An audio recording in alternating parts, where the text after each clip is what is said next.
자, 오늘 또 어떻게 3일 동안 또 평안하셨습니까? 제가 지난주에는 휴가를 갔다 와서 우리 한 주간 성도님들을 못 뵀던 것 같은데 잘 기도해 주신 덕분에 무사히 잘 다녀올 수 있었습니다. 기도해 주셔서 너무 감사드리고 또 역시 교회 다시 돌아오니까 또 함께 예배 드릴 수 있다라는 이 사실이 우리 모두에게 큰 위로가 되는 것 같은 마음이 또 듭니다. 어, 제가 기도할 때도 잠깐 말씀을 드렸지만 제가 일기예보를 보니까 그 태풍이 올려다가 방향을 틀었다 그래요. 그래서 태풍이 방향을 틀어서 비는 안 오는데 그 태풍이 돌면서 그 더운 바람을 또 우리나라 쪽에 또 이렇게 보내줘서 우리나라가 다음 주에 더 더워질 거라고 하는데요. 부디 우리 모든 성도님들의 건강이 더위로 인해서 힘들지 않게 그리고 아무 사고 없이 무사히 이 기간을 잘 보낼 수 있게 되기를 간절히 소망합니다. 자, 오늘은 기본교리 24과 하늘성소에서의 그리스도의 봉사에 대해서 우리가 이 시간에 함께 살펴보도록 하겠습니다. 먼저 우리 기본교리에서 뭐라고 이야기하는지를 이 시간에 또 함께 살펴보면 좋을 것 같아요. 제가 한번 읽어보도록 하겠습니다. 24과 내용입니다. 하늘에는 성소 곧 여호와께서 지으시고 사람이 짓지 아니한 참 장막이 있다. 거기에서 그리스도께서는 우리를 위하여 봉사하시고 십자가에서 모든 사람을 위하여 단번에 들이신 당신의 속죄의 희생의 은혜가 믿는 자들에게 효력을 나타내게 하신다. 그분은 승천하시자 우리의 대제사장으로 취임하시고 중보의 봉사를 시작하셨다. 그분은 2300주야의 예언 기간의 끝인 1844년에 그분의 속죄 봉사의 두 번째요 마지막 단계에 들어가셨다. 그것은 모든 죄의 최종적 처리에 해당되는 조사 심판의 사업이며 고대 히브리 성소가 대속죄일에 정결케 되는 의식으로 예표되었던 것이다. 이 예표로서의 의식에서는 동물의 희생 제물의 피로 말미암아 성소가 정결케 되었지만 하늘의 것은 예수님의 피의 완전한 희생으로 정결케 된다. 조사 심판은 죽은 자들 중에 누가 그리스도 안에서 잠자고 있으며 그러므로 그리스도 안에서 첫째 부활에 참여하기에 합당한가를 하늘의 주민들에게 계시해 준다. 그것은 또한 살아있는 자들 가운데 누가 그리스도 안에 있으며 하나님의 계명과 예수의 믿음을 지키고 있고 그러므로 그분의 영원한 나라에 들어가도록 승천할 준비가 되어 있는지 분명히 알려준다. 이 심판은 예수님을 믿는 자들을 구원함으로써 하나님의 공의를 옹호한 그것은 하나님께 충성해온 자들이 하늘나라를 얻을 것을 선언합니다. 그리스도의 봉사가 끝나면 재림 전에 인간을 위한 은혜의 기간도 끝난다. 이 부분이 우리 기본교리 24과의 요약본이라고 할 수 있습니다. 자, 우리가 이 내용을 좀 살펴보면서 먼저 우리가 한 장면을 좀 떠올려 보면 좋을 것 같아요. 자, 6월절 오후 3시에 예루살렘 성전 뜰에 한 제사장이 서 있습니다. 그의 손에는 저녁 제사를 위한 어린 양이 있었고요. 다른 한 손에는 칼이 들려 있어요. 정말 오랜 세월 동안 반복되어 온 아주 익숙한 절차입니다. 아주 익숙하게 이제 뭘 하면 되냐면 양을 잡고 이제 제사를 드리기 시작을 하면 됩니다. 그렇게 양을 잡으려던 순간에 땅이 흔들려요. 제사장과 그 주변에 있던 모든 사람들이 놀라게 되고요. 제사장은 들고 있던 칼마저 떨어뜨리게 됩니다. 어린 양은 그 틈을 타서 도망쳐 버리고요. 지진이 일어나는 그 큰 소리, 그 굉음 안에서 제사장은 또 하나의 놀라운 장면을 목격을 하고 소리를 듣게 되는데요. 그게 뭐냐면 바로 성전 휘장이 위에서 아래로 찢어지는 것입니다. 일반적으로 이 성전 휘장은 굉장히 견고하게 되어 있기 때문에 이게 쉽게 찢을 수 있는 것이 아니에요. 이렇게 사람이 일부러 찢는다고 찢을 수 있는 게 아닙니다. 근데 그것이 위에서 아래로 찢어져 버리는 것입니다. 이와 같은 시간에 성박의 골고다 언덕에서 십자가가 있는 그곳에서 예수님께서 뭐라고 외치셨어요? 다 이루었다. 예수님께서 다 이루었다라고 말씀하시고 숨을 거두실 때에 있었던 일들입니다. 요한복음 19장 30절은 이렇게 이야기합니다. 같이 한번 읽어보겠습니다. 예수께서 시작. 예수께서 신 포도주를 받으신 후에 이르시되 다 이루었다 하시고 머리를 숙이니 영혼이 떠나가십니다. 우리가 너무 잘 아는, 익히 잘 아는 그러한 내용입니다. 그런데 너무나 유명한 이 장면에서 예수님께서 다 이루셨다, 다 이루었다라고 말씀하신 그 장면에서 우리는 한 가지 질문을 좀 던져보려고 합니다. 다 이루었다라고 말씀하신 예수님. 그러면 지금 예수님은 무엇을 하고 계실까요? 어떤 사람들은 생각합니다. 예수님께서 다 이루었다. 아, 그럼 이제 끝났구나. 예수님은 이제 편히 쉬고 계시는구나. 모든 구원 사역이 다 끝났구나. 라고 생각하는 사람도 분명히 있을 것이에요. 그러나 오늘 우리가 이 시간에 살펴보려는 것은 예수님께서 말씀하신 다 이루었다라는 이 문장이 끝이 아니라 또 다른 새로운 시작을 알리는 선언이었다라는 것을 우리가 이 시간에 함께 살펴보려고 하는 것입니다. 예수님께서 희생 제물로서 십자가에 달려 돌아가셨어요. 그 희생 대속 제물로서의 역할을 우리는 성경에서 읽을 수 있습니다. 그러나 히브리서 4장에는 또 다른 예수님의 모습을 보여줍니다. 그러므로 우리에게 큰 대제사장이 있으니 승천하신 자 곧 하나님 아들 예수심. 우리가 믿는 도리를 굳게 잡을지어다. 우리에게 있는 대제사장은 우리 연약함을 체휼하지 아니하는 자가 아니요 모든 일에 우리와 한결같이 시험을 받은 자로 돼 죄는 없으시니. 그러므로 우리가 긍휼하심을 받고 때를 따라 돕는 은혜를 얻기 위하여 은혜의 보좌 앞에 담대히 나아갈 것이니. 어떤 역할이 등장해요? 대제사장. 대제사장. 과연 예수님께서 이 땅에서 십자가에 달려 돌아가셨고 그 다음엔 어떤 역할을 하셨는가? 왜 대제사장이라고 이야기를 하는 것인가? 우리가 어쩌면 우리들에게 있는 유일한 그리고 너무나 중요한 이 교리를 우리가 이 시간에 함께 살펴보려고 합니다. 자, 먼저 이 사역을 다 잘 이해하기 위해서 먼저 살펴볼 것은 예수님의 속죄 부분이에요. 아까 읽었던 말씀을 다시 한번 좀 보도록 하겠습니다. 같이 읽어보겠습니다. 예수께서 시작. 예수께서 신 포도주를 받으신 후에 이르시되 다 이루었다 하시고 머리를 숙이니 영혼이 떠나가시니라. 자, 여기 보면 다 이루었다라고 말씀하셨던 이 말씀. 이 말씀을 여러분 원어로 좀 생각을 해보면 테텔레스타이라고 이야기를 하는데요. 이 단어는 그 시대 사람들이 굉장히 일상적으로 쓰던 말이었어요. 예를 들면 이런 거예요. 주인이 종에게 일을 맡겨요. 너 이거 가서 밭을 좀 다 갈아라. 혹은 이 문서를 좀 너가 정리를 좀 해봐라. 혹은 이 심부름을 좀 너가 좀 해봐라. 라고 이제 주인이 종에게 일을 맡겨요. 그리고 종은 그 일을 다 열심히 수행하고 다 마친 남김없이 그 일을 다 마치면 주인에게 와서 보고합니다. 테텔레스타이. 무슨 뜻이냐면 명하신 일을 남김없이 다 완수하였습니다. 남김없이 완수하였습니다. 다 끝났다라는 거예요. 그러니까 예수님께서 마지막에 하나님을 향해서 기도하면서 뭐라고 말씀하신 거예요? 하나님께서 나에게 맡기신 일, 아버지께서 나에게 맡기신 일을 내가 다 마쳤습니다. 남김없이 완전히 완수하였습니다라는 뜻이에요. 그럼 하나님께서 예수님께 무엇을 맡기셨죠? 같이 읽어보겠습니다. 우리는 시작. 우리는 다 양 같아서 그릇 행하여 각기 제 길로 갔거늘 여호와께서는 우리 모두의 죄악을 그에게 감당시키셨다. 양들이 어때요? 양들이 다 자기 마음대로 다 흩어져가고 이쪽으로 가고 저쪽으로 가고 내가 잘못된 길을 가고 내가 잘못된 선택을 하고 내가 죄를 지었는데 그 존재들이 받아야 했던 형벌을 누가 대신 짊어지는 거예요? 예수님께서 대신 짊어지시는 거예요. 그 전까지는 성소에서 끊임없이 양을 잡으면서 짐승 제사를 드려왔죠. 그렇죠? 짐승의 제사를 통해서 그 속죄 사업의 어떤 뭐랄까요? 좀 예고편이랄까요? 좀 미리 보기랄까요? 이제 그거를 이제 경험을 했었는데 이제 이스라엘 백성들이 지금까지 제사로서 경험했던 그 대상, 진짜 예수님께서 죄를 대속하여 돌아가십니다. 히브리서는 이렇게 이야기합니다. 율법을 조차 거의 모든 물건이 피로써 정결케 되나니 피 흘림이 없은즉 사함이 없는. 여러분 우리의 어떤 그 제사는 이스라엘 백성들이 드리는 제사는 매일 드리는 제사가 있었어요.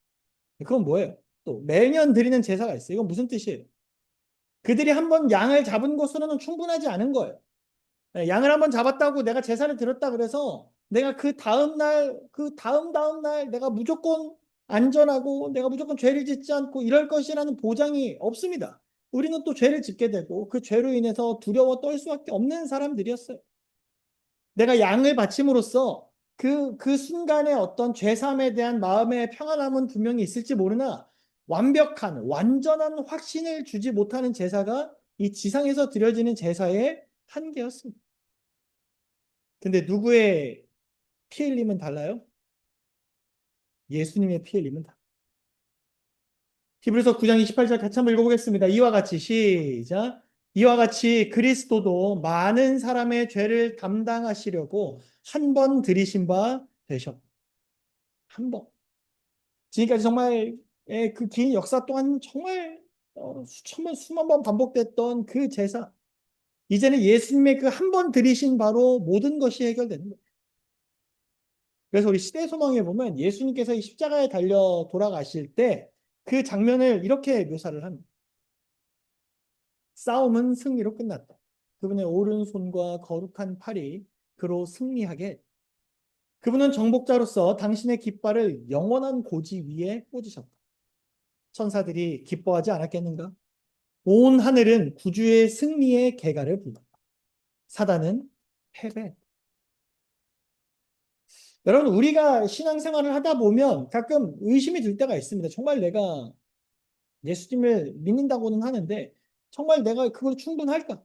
내 죄가 너무나 커서 내가 너무나 죄를 많이 짓는 그 큰 죄인이기 때문에 이게 정말 예수님의 속죄로 충분할까? 때로는 그런 의심이 들기도 하고 때로는 그것 때문에 불안하기도 하고 때로는 그것 때문에 염려가 되기도 하고 그러나 여러분 오늘 이 시간에 우리가 확인할 수 있는 것은 그러한 우리들의 염려가 다 부질없다라는 이미 예수님께서 어떻게 하셨어요? 지불하셨어요. 우리가 가진 그 죄값을 온전히 지불하셨습니다. 반복할 필요도 없어요. 더 할 필요도 없어요. 이제 우리가 해야 될 것은 예수님께서 하나님께 말씀하셨던 내가 온전히 맡기신 모든 일을 다 이루었다라는 그 선언을 받아들이는 것밖에 없다라는 것을 여러분 꼭 기억하게 되시길 간절히 바랍니다. 그래서 우리가 하나의 성소에 대해 살펴보기 전에 가장 먼저 생각해야 될 것은 바로 그 예수님의 완벽한 속죄, 예수님의 완벽한 속죄. 그런데 여러분, 우리가 한 가지 오해할 것이 있는데, 어떤 분들이 오해하는 것이 뭐였냐면, 제가 초반에 말씀드렸지만, 다 이루셨구나. 이제 끝났구나. 이제 예수님의 모든 사역은 끝이 났구나. 이렇게 생각하는 사람들이 또 있어요. 정말 그럴 것입니다. 한 가지 이야기를 좀 들려드리겠습니다. 1972년에 강원도 춘천에서 한 남자가 살인사건에 누명을 쓰게 됩니다. 그는 죄가 없었어요. 그런데 이 범인을 검거하려는 그 욕심 때문에 그 조작된 증거, 그리고 강압된 수사 앞에서 이 사람이 거짓으로 이렇게 자백할 수밖에 없었고, 그래서 무기징역을 선고받게 됩니다. 그런데 이 변호사 중에 이범열 변호사라는 분이 있는데요. 이 분은 법조계에서 존경받던 인물이었어요. 그러나 너무 많은 비리 때문에, 나는 이제 여기서 이 조직에 몸담을 수 없겠다 싶어서 나왔는데, 이 사람의 사건을 접하게 되고 이것이 바로 잡아야겠다라고 이분이 마음을 먹게 됩니다. 사실 승산은 별로 없는 싸움이었거든요. 그러나 재판 기록을 읽고 그 다음에 또 이 증거들을 또 수집하고 하면서 변호를 절대 포기하지 않았어요. 근데 결론은 어때요? 결과는 어때요? 결국 무기징역이 확정되어 버려요. 그러니까 재판을 했는데 이겼어요, 졌어요? 졌어요.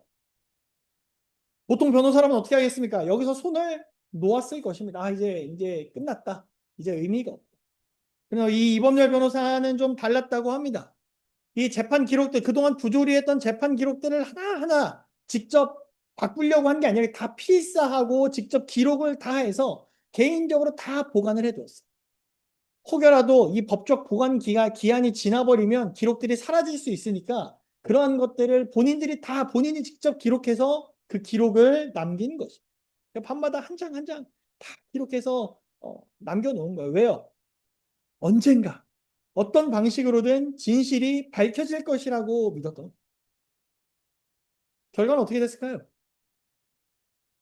안타깝게도 이 변호사님은 1996년에 이 암으로 또 세상을 떠나셨다고 해요. 자기가 이걸 무죄 판결을 받고 싶어서 이렇게 노력을 했지만 그 결과는 보지 못했죠. 그런데 이분이 남긴 기록들이 그분이 죽은 지 15년이 지난 2011년에 이 재판이 뭔가 잘못됐다라는 그 재심의 문을 여는 아주 결정적인 증거가 되었다는 거예요. 그래서 정원섭 씨, 이 사건의 범인으로 지목된 이 정원섭 씨는 재심이 되고 다시 재판이 열리고 그 기록들을 다시 검토하게 되면서 39년 만에 무죄를 선고받았다. 물론 무죄가 선고받았다 그래서 그 39년의 그 잃어버린 기간을 다시 되돌릴 수는 없겠지만 그래도 다시 죄가 없다라고 다시 판결이 나고 그 판결 속에서 결정적인 역할을 했던 것은 끊임없이 그를 붙잡고 그를 회복시키려고 했던 변호사의 노력 그리고 그가 남긴 기록들이었다는. 그럼 저는 이 이야기를 좀 알게 되면서 히브리서의 구절이 좀 떠올랐어요. 7장 25절, 히브리서 7장 25절 같이 한번 읽어보겠습니다. 그러므로 시작. 그러므로 자기를 힘입어 하나님께 나아가는 자들을 온전히 구원하실 수 있으니 이는 그가 항상 살아서 저희를 위하여 간구하심이. 예수님이 뭐 하고 계시다고요? 간구하고 계시다. 누구를 위해서? 하나님께 나아가는 자들을 위해서. 누구를 위해서요? 우리들을. 그러니까 예수님께서 지금 하고 계신 것은 십자가에 달려 돌아가셨기 때문에 끝. 물론 그 사역 자체는 그걸로 완성입니다만 거기에서 끝나지 않고 예수님 지금 여전히 우리를 위해서 하늘에서 하늘 성소에서 중보하고 계시다라는 거. 교회 증언 이거는 이렇게 이야기합니다. 우리의 중보자는 아버지 아끼소서, 그들을 아끼소서. 나는 그들을 나의 피로 샀습니다. 하고 부르짖으시. 그러면서 상처난 손을 들어 올리신. 여러분, 우리 대제사장이신 예수님은 지금도 뭐 하고 계세요? 우리를 위해 중보기도 하고 있어요. 우리를 위해 부르짖고 계시다라는. 우리가 눈치채지 못하는 순간에도 우리는 사실 하나님을 얼마든지 잊고 살 수 있지 않습니까? 오늘 잊고 살았던 순간도 있고 어제도 있고 그제도 있고 우리는 살면서 하나님을 잊어버리고 하나님이랑 상관없는 것처럼 살게 되는 경우가 너무나 많지만 그런 순간이라 하더라도 우리가 눈치채지 못하는 순간이라 하더라도 하나님 앞에 예수님께서는 우리를 위해 서 계시다라는. 히브리서는 또 이렇게 이야기합니다. 같이 한번 읽어보겠습니다. 시작. 지금 우리가 하는 말의 요점은 이러한 대제사장이 우리에게 있다는 것이라. 그는 하늘에서 지극히 크신 이의 보좌 우편에 앉으셨으니 성소와 참 장막에 두리는 자. 우리에게 누가 있다라는 거예요? 사도 바울이 이야기합니다. 우리에게 누가 있다? 이러한 대제사장이. 십자가가 완벽한 완성된 희생이었다면 지금 하늘 성소에서 이루어지고 있는 일은 완성된 그 희생을 우리 각 사람에게 적용하시는 사역이. 우리가 죄를 짓고 넘어질 때마다 예수님은 우리를 위해서 하나님 앞에 서 계신 거예요. 이 사람은 내 피로 산 사람입니다. 내가 내 희생으로 산 사람입니다. 아껴주십시오. 아껴주십시오. 사랑하는 기독교 성도 여러분, 우리의 연약함이 있기 때문에 또 나의 부족함이 있기 때문에 또 나의 죄로 인해서 우리가 때로는 하나님을 의심하고 하나님을 떠나고 싶고 하나님과 상관없이 살고 싶어하는 마음이 들 때가 분명히 있을 것입니다. 그 연약함을 고백합니다. 그러나 그런 우리를 위해서 지금도 예수님께서 기도하고 계심을 여러분 꼭 믿게 되시길 간절히 바랍니다. 쉬지 않고 나를 위해 기도하는 그 예수님의 사역이 오늘 우리의 모두의 마음속에 큰 위로가 되길 간절히 바랍니다.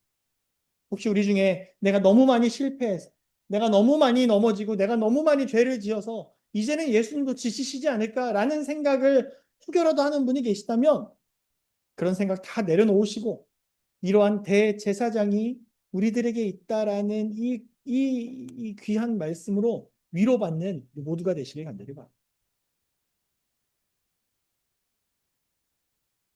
이렇게 예수님께서 대제사장으로서 우리를 위해 중보하심을 알게 되었어요. 그러나 사실 우리는 옛날에는 이 부분을 좀 잘못 알고 있었습니다. 그렇지 않습니까? 예수님의 이 중보 사역을 하늘 성소로 들어가시는 이 모습을 우리는 잘못 알고 있었던 때가 있어요. 그게 언제입니까? 1844년 대실망 때였어요. 1844년 10월 22일에 미국 전역의 수많은 그리스도인들이 이날 예수님이 재림하실 것이라고 믿고 기다려요. 집을 팔고 밭을 정리하고 흰옷을 입고 언덕에 올라서 하늘을 바라보며 예수님이 오실 것이라고 기다리던 사람들이었습니다. 그러나 그날 어떻게 됐어요? 아무 일도 일어나지 않았어요. 해가 떠 있는 동안에는 소망이 있었을 거예요. 아직 하루가 끝나지 않았어요. 밤에 오시려나? 저녁 때 오시려나? 8시에 오시려나? 9시에 오시려나? 자정에 오시려나? 근데 해가 완전히 저물고 별들이 떠오르고 자정이 지나고 다음 날로 넘어가자 사람들의 희망도 사라지게 됩니다. 그들 중에 한 사람이었던 하이람 에디슨의 기록은 이렇게 이야기합니다. 우리의 가장 소중한 소망과 기대가 산산이 부서졌다. 그런 슬픔이 우리를 덮쳤는데 나는 그런 슬픔을 이전에 경험해 본 적이 없었다. 우리는 울고 또 울었다. 날이 밝을 때까지. 그러니까 분명히 성경을 연구해 보니까 분명히 이날 이 해에 예수님이 이제 재림하실 것 같다라고 이제 마음에 확신이 들었는데 그래서 집도 팔고 다 팔고 예수님 오실 것이라고 기대하고 있었는데 알았어요. 그래서 우리는 이 날을 뭐라고 부릅니까? 대실망의 날이라고 부릅니다. 대실망. 그리고 그 다음날 10월 23일 아침에 이 하이람 에드슨과 그의 동료들은 낙심한 형제들을 또 위로하기 위해 길을 나서게 됩니다. 그렇게 지름길로 가려고 옥수수밭을 이렇게 가로질러 가던 중 하이람 에디슨이 갑자기 걸음을 멈추게 됩니다. 동행하던 사람이 놀라서 물어봅니다. 형제가 왜 그러십니까? 근데 이 하이람 에디슨은 하늘을 올려다보며 아무 말도 하지 못했습니다. 그가 이렇게 회고합니다. 하늘이 내 눈앞에 열리는 것 같아. 그리고 나는 분명하고 뚜렷하게 보았다. 우리의 대제사장이 하늘 성소의 지성소에서 나와 이 땅으로 오시는 것이 아니라 바로 그날 처음으로 지성소에 들어가셨다는 것. 그러니까 예언을 연구해 보니까 분명히 1844년이라는 연도가 분명히 나와서 이때 예수님이 오실 줄 알았는데 알고 보니 예수님이 이 땅에 오시는 것이 아니라 어디로 들어가시는 거였어요? 지성소로 들어가시는 거였어요. 그때 당시에 사람들이 틀렸던 것은 사건이 발생하는 장소에 대해서 틀렸던 것입니다. 이 땅으로 오시겠구나. 재림하시겠구나. 그러나 그게 아니었어요. 예수님은 지성소로 들어가시는 거였어요. 여러분, 그 예언이 어디에 나옵니까? 다니엘서 8장 14절입니다. 같이 읽어보겠습니다. 그가 시작. 그가 내게 이르되 2300주야까지니 그때에 성소가 정결하게 되리라 하였느니라. 여기 보니까 뭐가 정결하게 돼요? 성소가 정결하게 돼요. 여러분 제가 이제 다니엘 8장을 저희가 다니엘서를 쭉 살펴보다가 이제 7장까지 하고 8장에서 잠시 멈췄는데 이제 8장을 다시 좀 설교를 하게 될 텐데요. 2300주야에 대해 설명 좀 하게 될 겁니다. 먼저 잠깐 살펴보면 이래요. 2300주야의 시작점이 있어요. 예루살렘을 중건하라는 영이 있습니다. 근데 총 3번의 중건하라는 영이 이렇게 3번 있게 되는데요. 그 중에 제대로 된 중건령은 BC 457년이었어요. 아닥사스다 왕 때 있는 그 중건령입니다. 이때를 기준으로 2300주야라고 했을 때 2300주야는 연일 원칙에 따르면 제가 뭐 나중에 설교할 때 더 자세히 말씀드리겠습니다만 연일 원칙에 따르면 2300년입니다. 그러니까 이 예언이 457년에 시작을 해서 2300년이 다 지나는 그 해가 언제예요? 1844년이에요. 그래서 사람들이 처음에는 헷갈렸습니다. 1844년에 예수님이 이 땅에 오시나 보다. 근데 성경을 다시 연구해 보니 이제 어떻게 되는 거예요? 이 땅에 오시는 해가 1844년이 아니라 예수님께서 뭐 하시는 해? 지성소로 들어가시는. 지성소로 들어가시는. 거기서 뭘 하시는 거예요? 다니엘서 7장 9절과 10절에 있는 말씀을 같이 한번 읽어보도록 하겠습니다. 내가 보았는데 시작.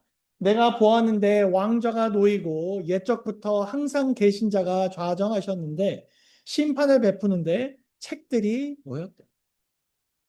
그러니까 뭘 하는 거예요? 전 조사 심판이 있게 됩니다. 이제 지성소에서 마지막 단계 사역이 뭐예요? 하늘의 기록을 살피시면서 성소를 정결케 하시는 사역을 시작하시게 되는 거예요. 그리고 화인 여사는 이 심판의 성격에 대해서 이렇게 이야기합니다. 최후의 상급을 주기 전에 먼저 누가 의인의 유업을 받을 자격이 있는지를 결정해야 합니다. 이러한 결정은 그리스도께서 구름을 타고 재림하시기 전에 있어야 할 것이다. 그분이 재림하실 때에는 그가 줄 상이 그에게 있어 각 사람에게 그의 일한 대로 갚아주실 것이기 때문이다. 그러므로 예수님이 재림하시기 전에 각 사람의 행위가 결정될 것이며 그것에 따라 그리스도를 따르는 각 사람의 상벌이 결정될 것이다. 하늘 궁정에서 진행되는 조사 심판은 사람들이 이 땅에 살고 있는 동안에 행해진다. 네. 그러니까 뭐예요? 누가 하늘에 갈 자격이 있는 사람들인지를 확인하는 시간들. 누가 하늘에 갈 자격이 있는가? 그게 이 땅에 내려와서 있다고요? 아니요. 이 땅에 내려오시기 전에 결정이 됩니다. 그 전에 결정입니다.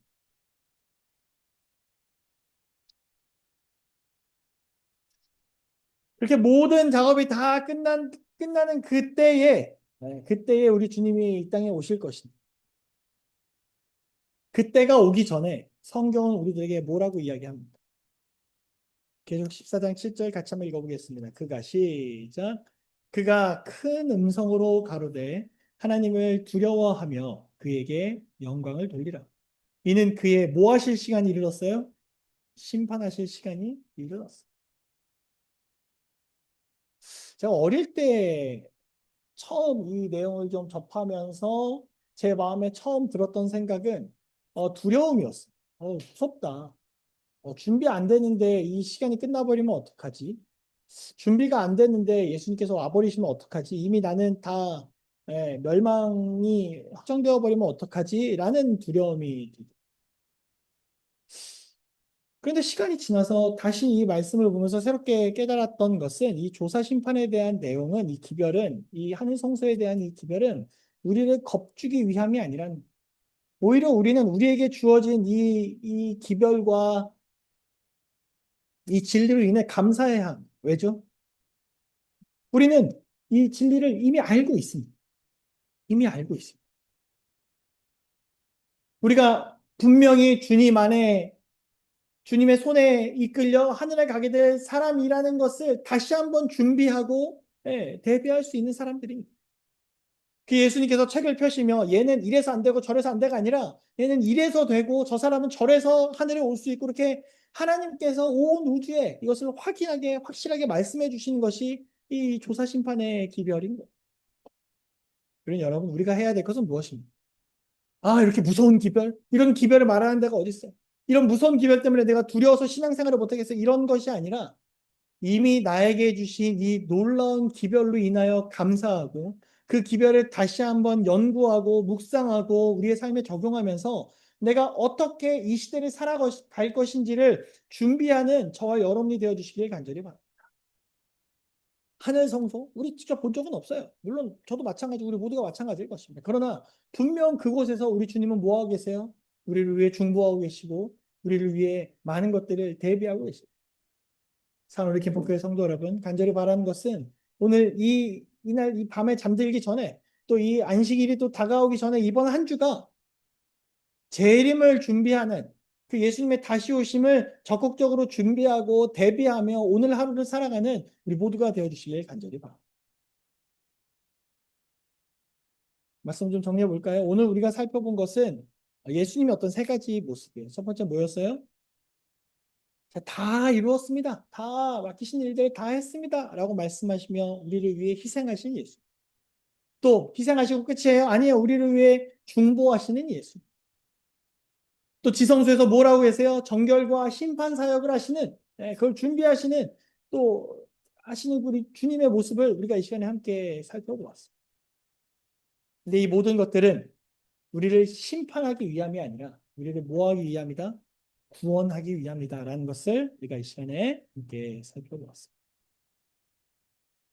제게 말씀을 좀 준비하면서 한 가지 좀 재밌는 좀 뭐랄까요? 좀 물질이라고 하니까 우리 몸에 재밌는 물질이 있어요. 그걸 좀 여러분께 소개해드리고 말씀을 좀 마치려고 합니다.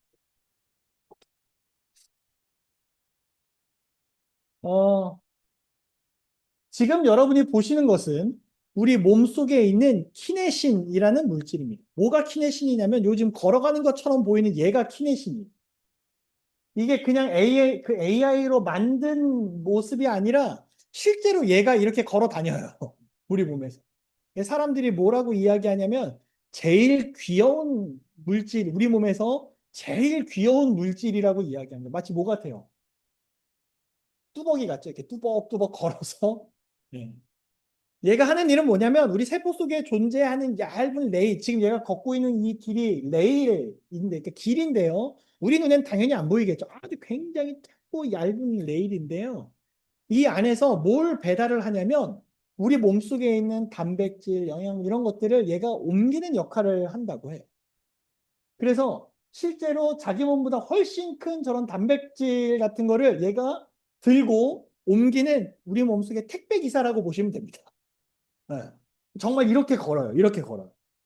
그래서 이걸 알게 된 사람들이 너무 귀엽다라는 거예요. 그런데 이게 단순히 귀엽다고 끝날 게 아니라 중요한 건 뭐냐면 얘가 만약에 작동을 안 한다. 네, 단백질 옮겨주고 이런 걸 얘가 안 해버린다. 문제가 생겨서 안 한다. 그럼 뭐에 걸리냐면 이제 치매에 걸리는 거예요. 알츠하이머에 걸리는 거예요. 그러면 얘는 언제 움직일까요? 우리가 기분이 좋을 때 움직일까요? 아니면 기분이 안 좋으면 어떻게? 우리가 스트레스 받고 막 컨디션이 안 좋으면 얘 어떻게 될까요? 똑같이 움직입니다. 우리가 기분이 좋을 때는 어떨까요? 막 더 빠르게 움직이고 막 두 배, 세 배 빠르게 움직일까요? 그냥 똑같이 움직입니다. 우리가 기분이 좋든 기분이 안 좋든 이 키네신이라는 물질을 여러분들이 알고 계시든 모르고 계시든 상관없이 늘 나를 위해서 움직이는 물질이 뭐예요? 바로 이 키네신이라는 물질인 거예요. 뭘 위해서? 나의 건강을 위해서, 나의 생명을 위해서, 나의 생존을 위해서 말이죠. 여러분 제가 요걸 보면서 야 오늘 이 예수님의 사역과 너무 너무 딱 맞는다라는 생각을 했어요.